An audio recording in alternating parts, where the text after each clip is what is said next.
A palavra de Deus é escudo e abrigo, firme fundamento, verdade e abrigo, é lâmpada aos pés, caminho de paz. Graça e paz, amados, mais um vídeo. Agora o capítulo 27, 28 e 29 de Êxodo. Ou seja, esses três capítulos eles tratam a construção do tabernáculo e a consagração do sacerdote, ou seja, destacando a santidade de Deus e a necessidade da pureza para o serviço. Ou seja, você vai ver que Deus não vai pedir só para você fazer aquilo que Ele pediu, mas você precisa ser puro, ser separado. Assim somos nós hoje. Cristo nos lavou com o seu sangue para nós sermos separados para Ele. Então vamos começar lá com o capítulo 27. A construção do altar de sacrifício. Deus ordena a construção de um altar de madeira coberta de cobre com as dimensões específicas e 4 cantos para oferecer o sacrifício, né? E depois a gente vai ver lá o pátio do tabernáculo. Ele é definido um pátio cercado de cortinas de linho fino com um comprimento de 100 côvados, a largura de 50, com uma porta de entrada de 20 côvados. E depois a gente vê a luz e as ofertas contínuas, né? O pátio deve ter um candelabro de ouro para iluminação e um sacrifício contínuo diário instituído, tá?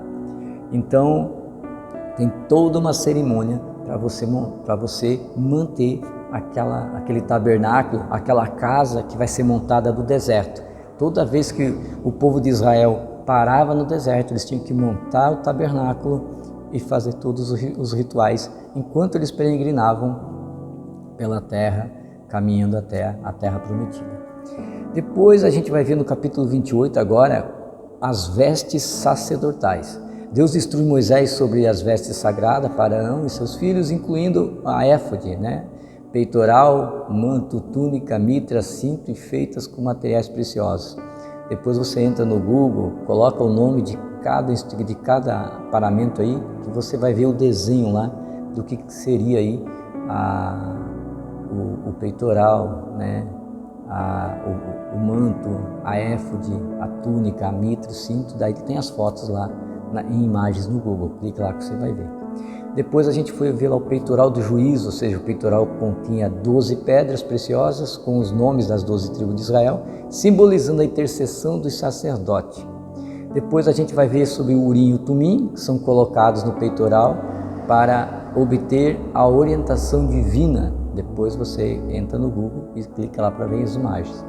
A santidade é a função. As vestes são para a glória e para o ornamento, e o sacerdote deve ser ungido e consagrado para servir, ou seja, separado, ser somente do Senhor. Irmãos, hoje, sobre o que a gente aprende sobre o capítulo 28? Tem toda uma construção para você ser um sacerdote. Da mesma forma, hoje no tempo da graça. Só que hoje nós não precisamos ter um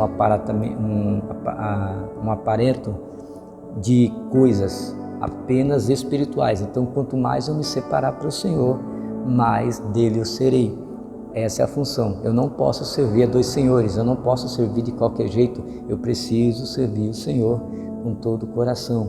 Então, eu preciso sempre buscar a me santificar para que o Senhor venha abençoar a minha vida e a minha casa. No capítulo 29, vai falar sobre a consagração do sacerdote, o ritual da expiação, as ofertas de consagração, ofertas contínuas e a presença de Deus. Você vai ver no Antigo Testamento bastante pedido de oferta, né? E hoje, olha como Satanás é. Satanás tem colocado na cabeça do povo que Deus não precisa de dinheiro. Querido, Deus não precisa de dinheiro, quem precisa é a sua obra. O dinheiro é usado para cuidar das viúvas, dos órfãos, o dinheiro é usado para pagar o aluguel daquele que não pode, o dinheiro é usado para pagar o aluguel da igreja. O dinheiro também é usado para abençoar aqueles que necessitam, aqueles que precisam, né? Aquele pastor que é integrado, porque existem pastores integrados e a igreja é tão grande que ele precisa ser integrado, ele precisa ter tempo para a igreja, né?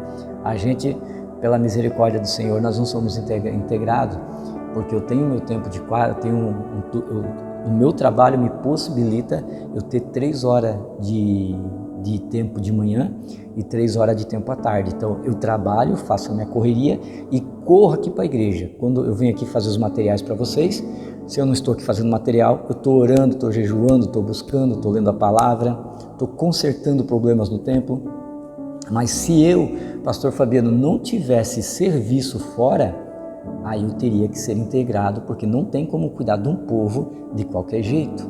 Então nós precisamos ter, né? Então a igreja é quem sustenta isso tudo. Então a gente vai ver aqui ponto por ponto. Então Arão e seus filhos são levados vestidos e ungidos e oferecendo sacrifícios para a sua consagração, né? Lá na consagração do sacerdote.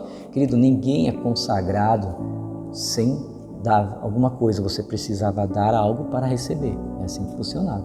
Ritual de expiação, né? Do sacrifício.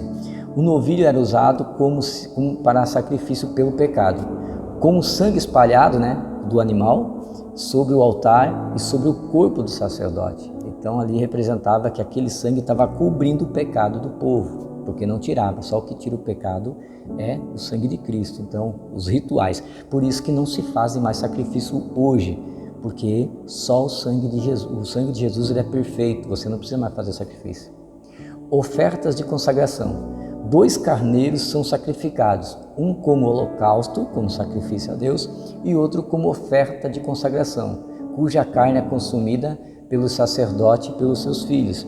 Então, existia 2 tipos de oferta: a oferta do holocausto, que era a oferta de gratidão ao Senhor, e a oferta que era dada para a manutenção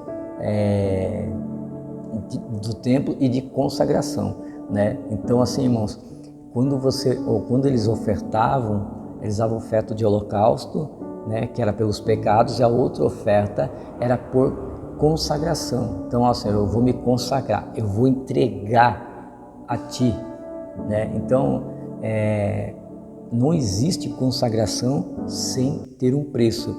Eu tenho um preço a ser pago. Aqui era um animal, mas hoje, às vezes, é um tempo de separação, né?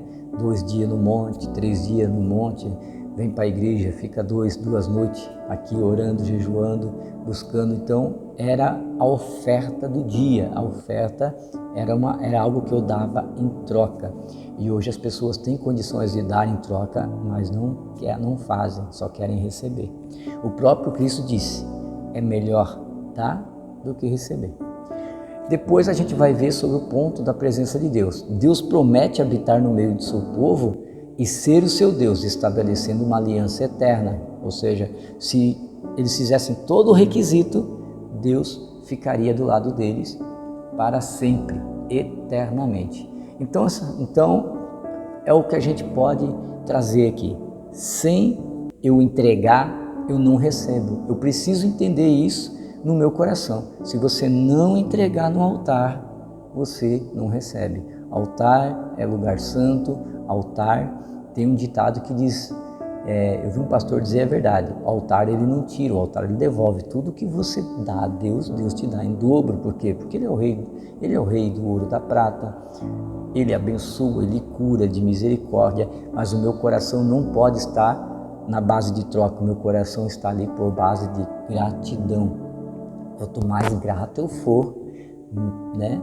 E as minhas atitudes demonstrar que eu estou sendo grato, mais o Senhor me abençoará. Deus abençoe. Qualquer dúvida, pergunta lá no grupo que a gente responde.